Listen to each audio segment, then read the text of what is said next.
and welcome to this new video. Today my classmates Ana Ayala, Fabian Ricardo and I, my Steve Polo, are going to talk about Chile and its educational system. Alright, let's start.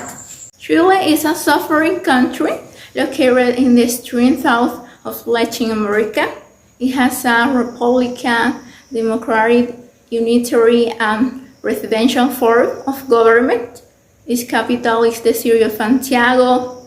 Its official language is Spanish, and its population exceeds 19 million inhabitants. Okay. In addition, it has a very high human development index and is considered one of the most developed countries in Latin America because it has a solid economy and a stable democracy and high level of social progress compared to the rest of the countries in the region. Okay? It is also classified as a giant country by the World Bank because it offers a good quality of life thanks to public security and employment opportunities that keep the unemployment rate low. Now, the Chilean educational system is based on the 1980 Constitution and is governed mainly by the new General Educational Law approved in 2009. Okay? It also offers various levels of education. Preschool education, which is not compulsory, is free and available to children between the ages of 3 months and 3 years. Basic or primary education is compulsory for all students between the ages of 6 and 13. It has a duration of 8 years, and of course, it is available in private or public institutions. It has 2 phases, each lasting 4 years. The first phase covers grades 1 through 4. The second phase covers grades 5 through 8. Okay, middle or secondary education is also compulsory and is available in private or public institutions. This type of education is focused on students between the ages of 14 and 18 and lasts for 4 years. It is divided into 2 cohorts of 2 years. The first 2 years consist of a common curricular made up of 11 subjects. The subjects and areas of knowledge that will be taken in the last 2 years will depend on the specialty chosen by the student, which can be general secondary education, professional technical education, or artistic education. Upon completion of the secondary education program, a student receives the secondary education license, and this license allows us to the Chilean higher education system. He also needs to present an entrance test for this kind of education. This lasts from 4 to 5 years. The student acquires a professional degree and is prepared for the labor market. Okay, it should be noted that the university of this country offers academic and technological research programs and to doctors as well as higher professional education programs. Chile is one of the countries with the best education in Latin America. Therefore, it offers a good educational service in both public and private institutions. For example, Chile has a good educational infrastructure since it stands out for having in most of its schools, libraries, study rooms, science laboratory, and music rooms, among others, which are key elements for teaching. In addition, it has a good service, both electrical and potable. It can be said that this positively influences in the levels of learning acquisition of the students, since they have what is necessary to have a better development of their skills because they have more resources to support themselves, such as books and spaces where they can feel more comfortable when studying. Moreover, in the educational establishment of Chile, there is a psychological and nursing service, which it is quite essential because they care about the mental health of the students.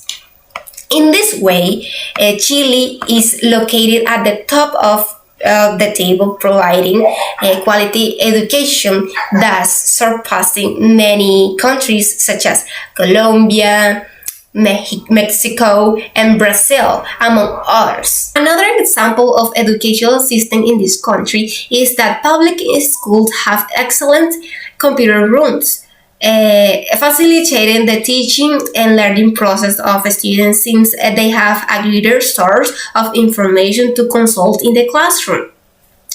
It is also provides more tools for teachers to carry out the classes. Hence, it generates a pleasant and didactic environment, which is why the education here leaves aside the traditional and propose a quite significant and proactive work. On the other hand, another example will be that both universities and schools in Chile have the best educational performance ranking in Latin America, since Chile make efforts to have a quality education by having its schools recognized for their excellent academic results. This is because it has a good infrastructure, as I mentioned before, but also because it worries about having a good bilingual education from the third grade of primary schools, in which it ranks fit in Latin with a high level of command English as a foreign language. Therefore, it is not only preparing students for life, but also for work. They have a promising future since English today is very necessary for any situation. So students can have a solid foundation in that field. Finally, inclusive education is taken as an example, since the schools there are in charge of promoting participation of all and for all, respect diversity, and are flexible. This is important according to the characteristic of Chilean society, in which although it's progressing slowly in terms of inclusion and non-discrimination. Subsequently, it has a body of teachers training to contribute the required help to the students with disabilities, with the aim of making teaching equal and respecting all the readings learning style of each member, as well as the relevant facilities. This is one of the reasons why Chile's education system is wonderful. To continue with the presentation, my theme is pros and cons about education in Chile. And then I will talk about our point of view as future teachers of a curriculum that responds considerably to a positive approach called pedagogy by objectives. Stay in education for 20 years with very strong support. It is an equal education between the market and the state, between pressure and support for units and others. In education, many indicators place it as a leader among Latin American countries. The gross enrollment rate is 80% for children as 4 to 5, almost universal. 99% for children aged 6 to 11 and reach 93% young age to 12 to 18. In Chile is the number of students who are outside the school system. And in this sense, in 2017, according to Kaizen, and 2018, 130 students people did not attend class. Just 1 year later, a new calculation is made seeing the mentioned case by difference in training opportunities that affect future living conditions. Education is a right, but not all people have the same access to the same quality. Education in Chile to avoid school dropout. The pandemic has accentuated the dropout of many students for various reasons, including social, economic, and technology gaps. About as future teacher, understand teaching as the profession of great social significance because it involves not only the permanent and daily transmission of knowledge, but also foreign modeling and transforming the human, cultivating in the student principal values, God, custom, sustainability, enthusiasm, motivation, creativity, innovation, intensity, and utopias. because it's from all this that learning becomes a pleasure and can result a career. New development of purposes, attention are generated for the local, regional, national, and international context.